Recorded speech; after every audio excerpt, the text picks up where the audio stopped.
Hey guys, it's Whitney Lane for Afterbuzz TV, and we're about to get to know Native Run right here in Las Vegas. So I can't wait to talk to y'all because Virginia peeps right here. Oh, that's right. I mean, you gotta represent. Oh, look, see, I love it so much. I actually just got this for interviews. Just for this? Yes. Yeah. Exactly. Because you knew that I was gonna be from Virginia. You just somehow knew that. Exactly, He you know? changes it depending on where the host is from. He's like, oh, Missouri. Yeah. That is smart. Now that's the way to do it. It's getting expensive to change the state at the top, but you know. It works. It works. We're rolling with it. I love it. So are y'all so excited to be in Vegas? Oh my gosh, yeah. Every time you come here, it's new and crazy, and you never really know what's gonna happen. So There's tons of people out there, so it'll be great for a performance for sure. Oh, yeah. And also, we might lose 10 pounds while we're at it because it's like 95 degrees. Sweating right now, right? Yes, but that's why I'm wearing this fancy t-shirt for you. Love it. But I love it. Vegas is so alive. It's so fun. It's like New York in that it never sleeps. So if it's 3 in the morning, it's like there's always something to do and there's always someone to do it with. It's So always craziness. But I want to talk about how y'all know each other because I read a little bit about it, but what made y'all want to work together? Sure.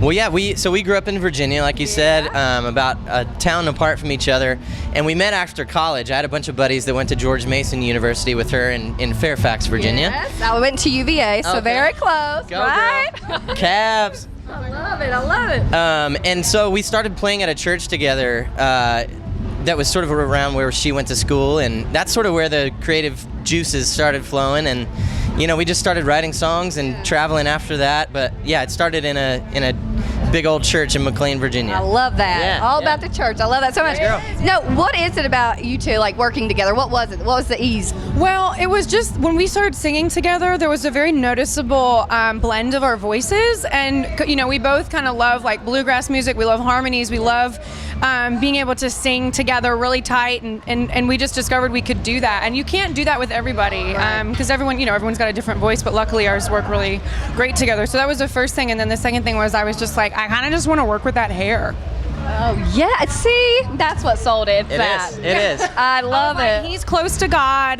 The higher the hair, we need to work together. It's set. I love that. Well, let's talk about this debut album and your single, Good on You. Yes. Love it so much. The Thank you. instrumentation in there is amazing. Oh, thanks. What was it like writing this entire album? Because you wrote all the songs. So. Yeah, you know, and we're so thankful that our team kind of gave us the time and opportunity to sit down and write all these tunes together. But you know, it was sort of every experience was different. It sort of ran the gamut. But the thing that we love about the record is the cohesiveness of all of it is about our lives or about our friends or you know these stories that we were able to sort of construct into country songs. Right. But the single was really fun, and it was so easy to get into that one. We had the title when we came to write the song, and it was just like fast, bang, bang, bang. Amazing. And others took a long time. Yeah. So Not all songs have that. Well, I also love Something. I think it's so raw. Like, what? thank you. Tell me about that one. Sure. Because that's great. Oh, whoa, okay. Well, this one means a lot to Brian and myself because we wrote it, it was just the two of us. And one morning, we woke up and we got a call that we were going to write with one of our friends and she had to cancel. So we were like, okay. And so we were figuring out what to do. And we just thought, well, we were not in a good place with each other. We happened to get in a tiff. It happens. It happens. Yeah, we were duking it out and I was like, and he was like, fighting back, and I was just like, fine, I'm going to the gym. And by that I meant I'm gonna go eat pancakes at Pancake Pantry. And My kind of girl right here. and then and Brian was like, well, fine, I'm gonna stay here and write a song. And I was like, dramatic hair flip. No, there's no I in duo.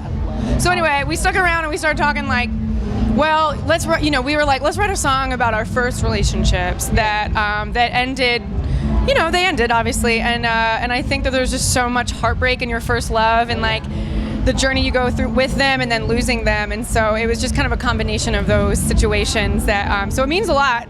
We actually recorded it twice. The first time we recorded it, I think it was still almost like too emotional to record, so we had to we went back and did it again. Take two. That makes sense. I also we're like, love. it's not sad enough. Let's crank up the sadness and sorrow. Yeah, you got to get those people relating to that. I get it. Okay, my other one I really love, When I'm Taken. Yeah. Talk about that one. I love it. Yeah, so that one was one of the first songs that we wrote in our Nashville experience. We've been there for almost 2 years now, a little over 2 years, and that was such a fun one to write because it was our first entrance into the co-writing process, which obviously is a big thing that happens in Nashville. And we weren't really sure how it was going to go. And then, at the end of the writing session, we were like, man, this is really something that we love. And collaborating with people in Nashville and stuff like that has just been sort of a catalyst to where we are now. And we love just getting to share this with people because, we could have all the success in the world, but if it's just us, we get in fights and she gets pancakes, so. And flips that hair, right? Exactly. I love it. So are we going to be hearing all these songs during your performance today? Absolutely. I cannot wait for that. Okay, great. I also want to talk a little bit about just get to know you guys. I want to know what you think of each other because this is always fun. Sure. So what would people be surprised to know about Brian? Let's see. Surprised to know about Brian. Oh man. Well, one of his favorite things is ranch dressing. So he eats that with almost everything. Like literally anytime we're out at dinner or anywhere, he's like, can I get a side of ranch? That's Southern. I like that. That's good. Okay, what about her? What would people be surprised to know about Rachel? Well, staying on the food subject, Rachel eats her food like no one else. It's hilarious. So say she goes and orders like a club sandwich, like it's got layers and stuff. Well, she's never happy with how it comes. Like the layers don't work for her. So she's like, I want one piece of bread, half a piece of cheese, tomato, flip it. Yeah. So there's never a real just bite of what she orders. And it makes it fun to watch. I'm always entertained at lunch, dinner. When she's eating, yeah, that's great. I love it. Because it's like if a sandwich comes out, it's like okay, then I make like 1,000 mini sandwiches. Hey, that's good. More bang for your buck, it feels like, right? Yes, and it's just all a very creative, fun experience for me. And I'm a very hands-on person. I love it. I love it. Or OCD, either one. Whichever one. Okay, if you had to describe each other in one word, what would it be? Reliable. That's great. I would say engaging. Nice. I can tell that very easily. This is great. Okay, favorite Vegas pastime. Since we're in Vegas, what do you love to do? Okay, well, I have to say that my family, when I was 16, went on like one of those, it felt like a National Lampoon vacation experiences. Oh, nice. My brother and I were 16 and 17. We went with my aunt and uncle, my parents, and my cousins. And they were like, we're going to Vegas, kids. And I was like, we can't do anything in Vegas. Like, we're underage. And so I do remember, I was walking around today and I had flashbacks of like, I went and saw, we went to Excalibur and saw like the freaking horse fights, and we went and saw Mamma Mia, which is definitely my absolute least favorite musical. So good to know. Yeah, I didn't want to see that, but we did. But there was just like other things that I was just like, every time I walked around, I was like, man, this is gonna be so much more fun when I'm an adult. And I still haven't really done Vegas as an adult yet. Yeah, so there's a lot. You can't do it all really when you're here, but. Well, mine is quick. We were here at the ACMs earlier this year. And we were walking back to our hotel. We were staying at the MGM, and this guy that looks like a real rocker, like a lot of tattoos, and he may or may not have had a home in Vegas. He walks up to us and he goes, "Punk rockers," because we all had leather jackets on, I guess, and we were like, clearly not. Definitely. We are I don't know, we're like white bread kids. And so he goes, "Hey, punk rockers!" And we turn around, and our manager was with us, and he was trying to get this guy away from us. Right. And so our bass player Nathan and I were like, easy, we got this. We used to be punk rock kids.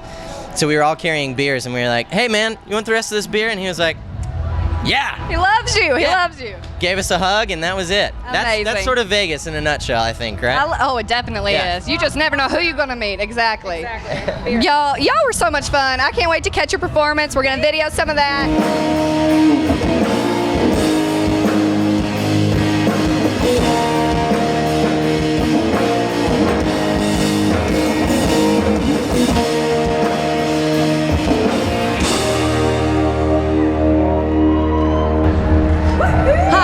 We're Native Run. and you're watching Chasing Chasing Country.